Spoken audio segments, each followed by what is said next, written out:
સતત વાદ વિવાદમાં રહેતી અને જ્યારથી બનાસ ડેરી ચૂંટણીનું નોટિફિકેશન જાહેર થયું છે ત્યારથી સતત લોકમુખે ચર્ચાતી બનાસ ડેરીની ચૂંટણીમાં આવી ગરમી. બનાસકાંઠા જિલ્લા સહકારી દૂધ ઉત્પાદક સંઘની નિયામક મંડળની ચૂંટણીને લઈને ચર્ચા તેજ થઈ ગઈ છે.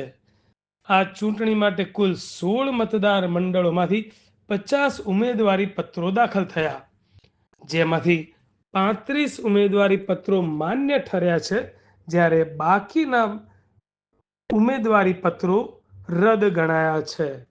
હવે નિયમ મુજબ તારીખ 24 થી 29 સપ્ટેમ્બર સુધી ઉમેદવારો તેમની માન્ય ઉમેદવારી પાછી ખેંચી શકશે. ત્યારબાદ અંતિમ યાદી જાહેર થશે અને સ્પર્ધામાં કયા કયા ઉમેદવારો છે તે ચિત્ર સ્પષ્ટ થશે. બનાસ ડેરીની ચૂંટણી હંમેશા રાજકીય રંગ ધરાવતી હોવાથી આ વખતે પણ કિસાન વર્ગમાં, પશુપાલકોમાં ભારે ઉત્સુકતા જોવા મળી રહી છે.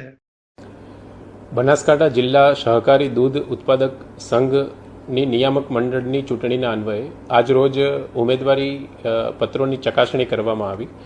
કુલ 16 મતદાર મંડળમાં 50 ઉમેદવારોએ ફોર્મ રજૂ કર્યા હતા અને આ 50 ફોર્મમાંથી કુલ 35 ઉમેદવારી પત્ર માન્ય કરેલ છે, જેમાં પાલનપુરમાં 2, વડગામમાં 7, દાંતામાં 5, અમીરગઢમાં 1, દાંતીવાડામાં 3, ડીસામાં 1, ધાનેરામાં 2, થરાદમાં 1, વાવમાં 2, ભાભરમાં 1, દિયોદરમાં 2, કાંકરેજમાં 2, રાધનપુરમાં 1, સાંતલપુરમાં 2, સુઈગામમાં 1 તથા લાખણીમાં 2 મળી અને કુલ 35 ઉમેદવારી પત્રોને માન્ય રાખવામાં આવેલ છે.